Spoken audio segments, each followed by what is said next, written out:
Running stateful workloads inside Kubernetes is different from running stateless services. The reason being is that the containers and pods can get created and destroyed at any time. If any of the cluster nodes go down or a new node appears, Kubernetes needs to reschedule the pods. If you ran a stateful workload or a database in the same way you're running a stateless service, all your data would be gone the first time your pod restarts. Therefore, you need a way to store the data outside of your containers. Storing the data outside ensures that nothing happens to it when the containers restart. So the volume abstraction in Kubernetes solves this problem. The volume lives as long as the pod lives. If any of the containers within the pod get restarted, the volume will preserve the data. However, once you delete the pod, the volume will get deleted as well. The volume itself is just a folder that may or may not have any data in it. The folder is accessible to all containers in the pod as well. How this folder gets created and the backing storage is determined by the volume type. The most basic volume type is an empty directory or empty dir.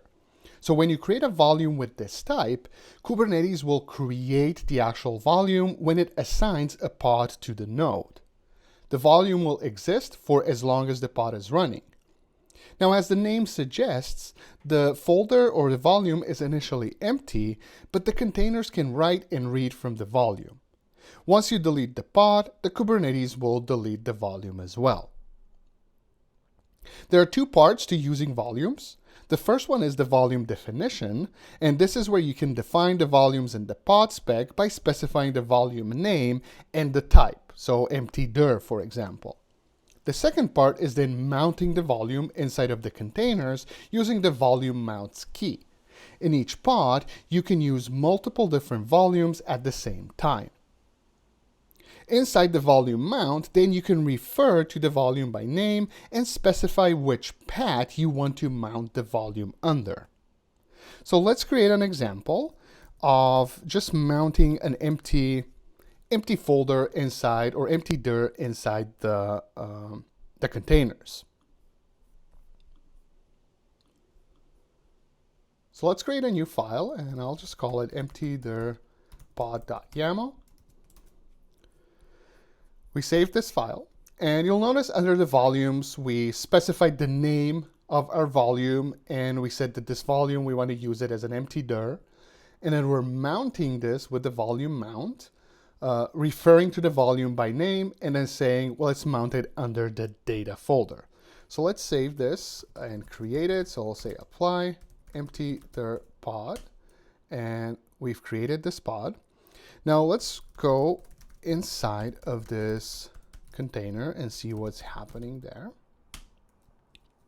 So you'll notice that there is a data folder that got created or mounted inside this container from the volume. So let's go inside this folder. It's going to be empty because there's nothing there, right? We specified that this is an empty dir, so it's going to be empty. And let's just create a file. Let's just echo something to hello.txt. So we have this file created on the volume, and let's just exit. Now we've set this container to restart in 2 minutes. So we're just going to wait for the container to restart, and then we'll check if the data is still there. So the data will still be there because the container restarted, however, the pod was still up and running.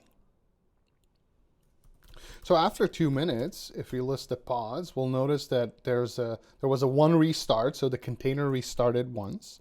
So let's just look at the file and make sure that it's there. So I'll just do cat/data/hello.txt, and you'll notice that the file is still there and the contents of the file were the same that we've created earlier. Now Kubernetes stores this data on the host. So it stores it under the varlib kubeless pod folder, and then that folder will contain the list of pod IDs, and inside of each of those folders is the volumes folder. So let's get the pod ID first, and we'll show where this file is actually being stored. So grep for UID. So this is the UID. So let's copy this one to the clipboard.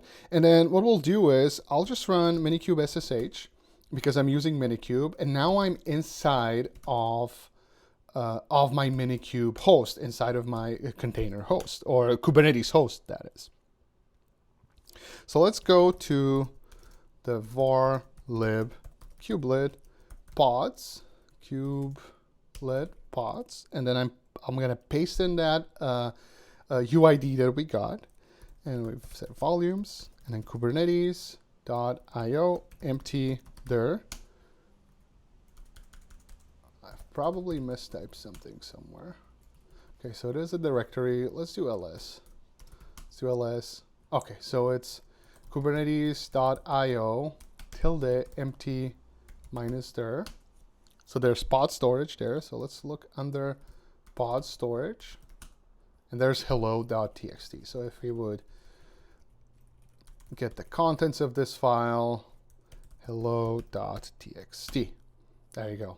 So this is where the file is actually stored on the Kubernetes node.